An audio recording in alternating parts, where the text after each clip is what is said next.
नमस्कार, मैं हूं मनोज भारद्वाज। सत्ता विमर्श में स्वागत है आपका। हम लोग बात करेंगे कि संसद में सवाल पूछना मना है। संसद में कोई सवाल नहीं कर सकता क्योंकि संसद सत्र की शुरुआत होने जा रही है 14 सितंबर से लेकर 1 अक्टूबर तक। अवकाश एक दिन में नहीं होगा, लगातार काम होगा, लेकिन कोई सवाल नहीं पूछेगा, चुपचाप वहाँ बैठा रहेगा। ऐसा सरकार चाहती है। इसलिए राज्यसभा और लोकसभा के सचिवालय ने नोटिफिकेशन जारी किया और कहा कि इस बार प्रश्नकाल को स्थगित किया जाता है। ये नोटिफिकेशन जारी कर दिया गया। उसके बाद विपक्ष ने सरकार को निशाने पे लिया। सरकार ने बीच का रास्ता निकाला और कहा कि प्रश्नकाल तो स्थगित रहेगा, लेकिन आप चाहें तो लिखित में अपना सवाल भेजिए और हम लिखित में उसका जवाब दे देंगे, लेकिन सवाल कोई नहीं पूछ सकता। और जब से हमारा संविधान लागू हुआ 1950 से लेकर अब तक ये पहली बार ऐसा हुआ। एक बार 1962 में हुआ था जब चीन के साथ झगड़ा हो रहा था, लड़ाई चल रही थी, लेकिन उसके बाद ऐसा कभी नहीं देखा गया। ये भी हम आपको बताएं कि पिछले साल ही पूरे देश में विधानसभा के अध्यक्षों की बैठक हुई थी दिल्ली में, और उसमें भी एक मत से माना गया था कि प्रश्नकाल को किसी भी सूरत में स्थगित नहीं करना है। क्यों? क्योंकि प्रश्नकाल में जनता से जुड़े हुए मुद्दे उठाए जाते हैं। जो आपके चुने हुए प्रतिनिधि हैं, आपके क्षेत्र की समस्याओं को उठाते हैं और पूछते हैं सवाल मंत्रियों से और उसका जवाब ढूंढते हैं, लेकिन इस बार ऐसा नहीं होगा। बात करने के लिए हमारे साथ प्रवीण जी मौजूद हैं। प्रवीण जी, ये तो लोकतंत्र है जिसकी आत्मा हम कहते हैं, ऑक्सीजन कहते हैं, यहाँ तो सवाल ही पूछने में मनाही कर दी गई। ये संसदीय इतिहास में पहली बार शायद हो रहा है। और इसमें आप देखेंगे कि 6 साल से मोदी जी की सरकार है, तो इसमें तो सवाल पूछना ही मना है। चाहे वो पत्रकारों का सवाल लेने की बात हो, चाहे संसद में आ गया नंबर पहली बार, तो मतलब इनका तो बेसिक फंडा है कि कोई सवाल हमसे ना करें।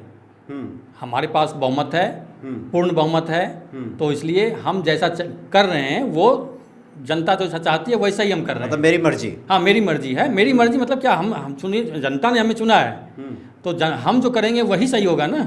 लेकिन सवाल भी तो जो पूछेंगे उनको भी तो जनता ही नहीं चुना है ना। नहीं, वो ठीक है, लेकिन बहुमत किसकी है? ये सोच रहे हैं कि सब कुछ बहुमत से हो जाता है, लाठी उसी की भैंस रहेगी। बिल्कुल वही, उसी अंदाज में ये काम कर रहे हैं 6 साल से। आप देख रहे हैं, आप 2016 से कम ले लीजिए, 2014-15 छोड़ दीजिए, लेकिन जब से नोटबंदी शुरू हुई है, नोटबंदी में आपने किससे पूछा था? किसी से बात की थी क्या? आप कहेंगे भैया लीक हो जाएगा, तो लीक हो जाएगा तो फिर आपस में संसद होती है, वो क्यों होती है? तो उसमें आपको बात करनी थी, विपक्ष के लोगों से भी बात करनी थी कि भाई नोटबंदी किया जाए, हम करने जा रहे हैं, इसमें कैसे क्या होगा। किसी से बात नहीं की थी ना, आपने फैसला लिया और कर दिया, एक रात आए उठ के और कर दिया। देखिए, प्रश्नकाल जब स्थगित भी किया जाता है, जैसे 1962 में हुआ था, तो सर्वदलीय बैठक बुलाई गई थी, इसलिए विपक्ष ने निशाने पर लिया है सरकार को। और शशि थरूर का जो ट्वीट है बड़ा महत्वपूर्ण है और काफ़ी वो वायरल हो रहा है, और उसमें उन्होंने ट्वीट करते हुए बताया है कि 4 महीने पहले जब कोरोना की शुरुआत हुई थी भारत में, मैंने 4 महीने पहले ही कहा था कि ताकतवर नेता कोरोना का सहारा लेकर लोकतंत्र और विरोध की आवाज़ दबाने की कोशिश करेंगे और हमें सुरक्षित रखने के नाम पे हमारे अधिकारों का हनन मत कीजिए। इस तरह का सवाल किया है Shashi Tharoor drawing room politics करते हैं, मास में कोई उनका वो अपील नहीं है। तो अब आज आपको समझ में आ रहा है, 4 महीना पहले समझ में आया है। ये तो कहानी तो 4 साल से चल रही है। 4 साल से क्या कर रहे थे आप? लोगों को क्यों नहीं आप मोबिलाइज किए कि भाई ये स्थिति है हमारी सरकार की, वो तानाशाह होती जा रही है। तो आज कहने से क्या हो जाएगा? अब तो सब कुछ आपके नियंत्रण से बाहर हो चुका है। विपक्ष का तो कहना है कि हम सोशल मीडिया पे ट्वीट करते हैं, फेसबुक पे जाते हैं, बताते हैं, सब लोग देख लेते हैं, जान गए। सोशल मीडिया से कितना कुछ बदल जाएगा। सोशल मीडिया पर ही सब कुछ, सब लोग नहीं है ना सोशल मीडिया पर। कितने लोगों के पास इंटरनेट पहुंच है? गांव में कौन जानता है सोशल मीडिया? तो सोशल मीडिया से काम नहीं चलेगा, ज़मीन पर उतरना पड़ेगा आपको। और ये करने के लिए आप बहुत देर हो चुकी है, आप सब कुछ खो चुके हैं। अब वो सत्ता इतनी मजबूत हो चुकी है कि अब आपके उससे कुछ नहीं चलेगा। तो जनता ही अगर पलट जाए तो अलग बात है। अच्छा प्रवीण जी, ये बताइए, संसद किसके लिए?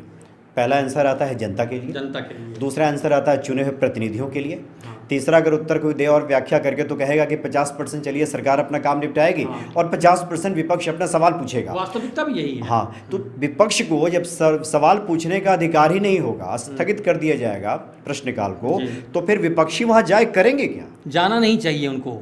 मेरी राय है कि विपक्ष को बहिष्कार कर देना चाहिए संसद सत्र का। जाएंगे तो भाई अपनी मिट्टी अपनी खुद की फजीयत करवाएंगे। जब आप करने क्या जाएंगे, सवाल एक करने क्या जाएंगे? आपको जब सवाल पूछने का भी राइट्स खत्म कर दिया गया है तो आप करने क्या जाएंगे? वो सरकार जो कहेगी वो सुनने के लिए। विपक्ष तो इसी बात से खुश हो गया है कि चलो हम लिखित में सवाल भेज देंगे, लिखित में जवाब आ जाएगा। नहीं तो वो आपने लिखित में सवाल क्या किया और सरकार ने क्या जवाब दिया, वो आएगा क्या? आप बताएंगे जनता में जाके कि हमने ये सवाल पूछा था और सरकार ने ये जवाब दिया? ऐसा तो कभी नहीं हुआ, तो बोलेंगे हम नहीं बताएंगे। तो ये नहीं हुआ तो फिर क्या मतलब है? आप तो हम कहते हैं लाइव जो दिखाते हैं वो भी बंद करिए फिर तो।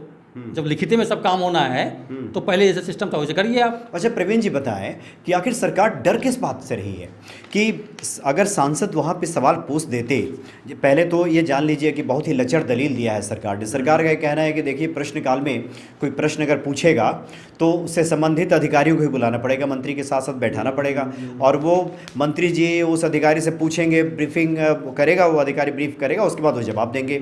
ये सरकार की दलील है। तो इस दलील में कहाँ तक दम लगता है? नहीं, इस दलील में बिल्कुल दम नहीं है। मेरा कहना है कि जब संसद सत्र आयोजित कर रहे हैं आप कोरोना काल में तो उसकी व्यवस्था तो करिए। मान लीजिए कि प्रश्नकाल में प्रश्न पूछा गया, ठीक है, आप थोड़ा टाइम ले लीजिए उस सवाल का जवाब देने में। वो अगले दिन का ले लीजिए कि इस सवाल का जवाब हम अगले दिन देंगे क्योंकि हमारे पास अधिकारी वो सब सारी चीज़ें नहीं हैं, तो वो हम थोड़ा सा वर्क कर लें और उसके बाद हम कल जवाब दे देंगे। व्यवस्था तो हो सकती है ना, करना चाहें तो। लेकिन इनकी करने की मनसा ही नहीं है। सच बात तो ये है भाई, 15 दिन पहले आप बता रहे हैं, 15 दिन पहले सवाल भेजा जाता है हाँ। लेकिन अब वो जब तो फिर आप 12 दिन पहले संसद की घोषणा कर रहे हैं कि संसद सत्र हम आयोजित करने वाले हैं। हाँ, 2 सितंबर को घोषणा की। 12 दिन पहले कर रहे हैं तो वो तो 15 दिन का हिसाब गया। तो करने की मनसा ही नहीं है, सच बात तो ये है। और जहाँ तक रही सवालों से भागने की बात, तो वो तमाम मुद्दे हैं। आप मतलब गिनेंगे तो बहुत लंबी फहरिस्त हो जाएगी उसकी।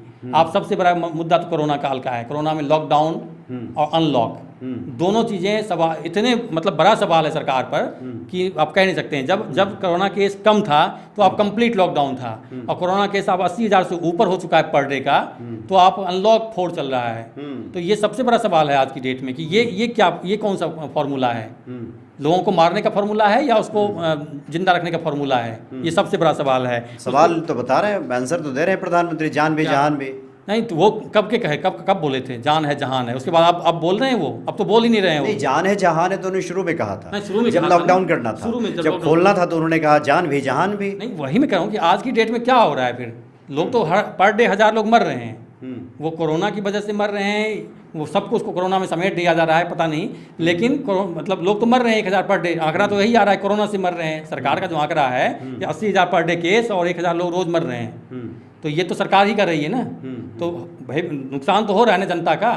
तो ये सबसे बड़ा सवाल है कि लॉकडाउन और अनलॉक। अच्छा प्रवीण जी, ये बताइए कि अगर प्रश्नकाल चलता तो कौन कौन से मुद्दे हो सकते थे जिसपे सरकार को डर लग रहा था और विपक्ष उनको घेरता और सरकार की किरकिरी हो सकती थी? नहीं, देखिए, कोरोना सबसे पहला मुद्दा है, ठीक है।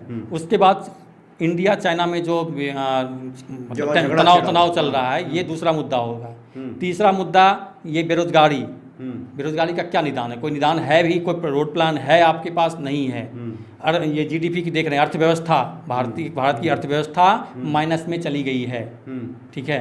तो आपके चाइना से संबंध खराब कर रहे हैं और लगातार, तो वहाँ से जो चीज़ें आ रही हैं, कैसे मतलब वो जो हमारे कहते हैं दवाई सबसे जो जीवन रक्षक दवाइयाँ होती हैं, उसका सारा कच्चा माल चाइना से आता है। आप उससे झगड़ा करके क्या हासिल कर लेंगे? तो ये तमाम सारे मुद्दे हैं, महत्वपूर्ण मुद्दे हैं। अच्छा, तो मतलब इस सरकार को डर लग रहा था और इसलिए सरकार ने कहा कि प्रश्नकाल को स्थगित कर दिया जाए। विपक्ष की भूमिका में बात कर लिया जाए, क्योंकि देखिए विपक्ष अब संतुष्ट हो गया है। विपक्ष ने कल हाय तौबा जरूर मचाया, तमाम तरह के ट्वीट किए गए तृणमूल कांग्रेस की तरफ से, उधर शरद पवार की पार्टी की तरफ से, समाजवादी पार्टी की तरफ से, आरजेडी ने तो कुछ में बोला ही नहीं। तो ये तमाम जो बातें आई हैं उसके बाद सरकार ने मान लिया, ये कह दिया सचिवालय ने कि फिर नोटिफिकेशन जारी कर दिया कि चलिए आप लिखित सवाल का हम आंसर दे देंगे। तो विपक्ष तो संतुष्ट हो गया है। तो क्या मान लिया जाए कि जनता के सारे सरोकारों का निराकरण हो गया, ये लिखित सवाल पूछे जाएंगे, लिखित जवाब मिलेगा और हो गया काम? नहीं, विपक्ष संतुष्ट हो गया और जनता के सारे सवालों का हल हो गया, ये दोनों अलग अलग बातें हैं। विपक्ष का मतलब जनता नहीं है। विपक्ष बहुत कम संख्या में बच गई है संसद में, ये समझिए, और वो एकजुट नहीं है, उनमें बिखराव है, वो एक मंच पर नहीं आ पा रहे हैं। उसकी वजह सरकार की नीति है। सरकार इस तरह से काम कर रही है कि जो कोई बोलता है उसके पीछे अपनी जांच एजेंसी लगा दे रहे हैं। मतलब वो एक नहीं हो रहे, इसमें भी सरकारी गलती है। हाँ बिल्कुल है। कोई कुछ बोलता है तो उसके है नेता हैं, चाहे वो पक्ष सत्ता पक्ष के हों चाहे विपक्ष के हों, सब कहीं न कहीं दागदार हैं और वो सरकार उसका भरपूर फायदा उठा रही है।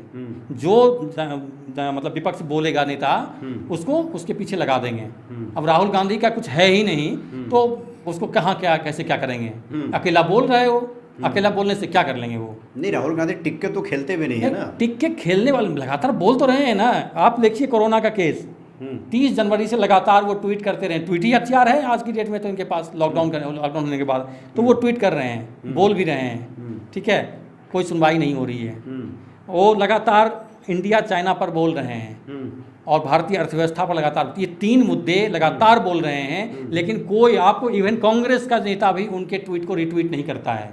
विपक्ष और जो बाकी नेता हैं छोड़ दीजिए, तो एक अकेला आदमी वो क्या कर लेगा? तो वो वही करो कि मतलब एकता नहीं है विपक्ष में। अगर चलिए एक आखिरी सवाल ले लेते हैं कि लोकतंत्र इसलिए लोकतंत्र है क्योंकि लोगों के व्यक्ति की आज़ादी है, बोलने की आज़ादी है, विरोध का स्वर सुना जाता है उसमें, लेकिन इस बार तो ऐसा होता हुआ दिख नहीं रहा है। क्या भविष्य देखते हैं फिर आप? नहीं, लोकतंत्र खत्म होता जा रहा है। लोकतंत्र खत्म हो जाएगा। एक कुलीन तंत्र जैसी व्यवस्था दुनिया में या देश में आती हुई दिख रही है मुझे। कुलीन तंत्र में जैसे होता है ना कि राजा होता है, राजा ने जो हुक्म बजा दिया वही सत्य है। तो मोदी जी जो बोल देंगे वही सत्य है। ये लोकतंत्र के मतलब दायरे में ही कर रहे हैं, लेकिन कर रहे हैं कुलीन तंत्र जैसा व्यवहार। चलिए, ये हालांकि काफ़ी अफसोसजनक कहा जा सकता है क्योंकि लोकतंत्र में सवाल पूछने का अधिकार तो होना ही चाहिए था और ऐसी भी कोई विषम परिस्थिति नहीं आ गई है। सिर्फ कोरोना का हवाला देकर, कोरोना का नाम लेकर हम लोगों के अधिकारों का हनन नहीं कर सकते। कम से कम चुने हुए प्रतिनिधियों को तो सवाल पूछना ही चाहिए था, या उस अधिकार के लिए इन प्रतिनिधियों को, विपक्ष को लड़ना भी तो चाहिए था, लेकिन वो भी कहीं दिखाई नहीं दे रहा है। लगता है कि सभी सरकार के सामने नतमस्तक हो चुके हैं और सरकार अपने हिसाब से इसकी व्याख्या कर रही है, अपने हिसाब से तमाम क्रियाएं कर रही है, तमाम संचालन कर रही है और उस हिसाब से सब चीज़ों को बताया समझाया जा रहा है। और विपक्ष है कि बिल्कुल जिसे कहते हैं कि आत्ममुग्ध की स्थिति में भी आ जाता है इन सब बातों को सुन करके, और अपने ही पीठ तो सरकार भी थपथपा रही है और विपक्ष भी लगता है कि उसी खुमारी में अभी डूबा हुआ है। चलिए, बहुत बहुत शुक्रिया आपका प्रवीण जी, नमस्कार।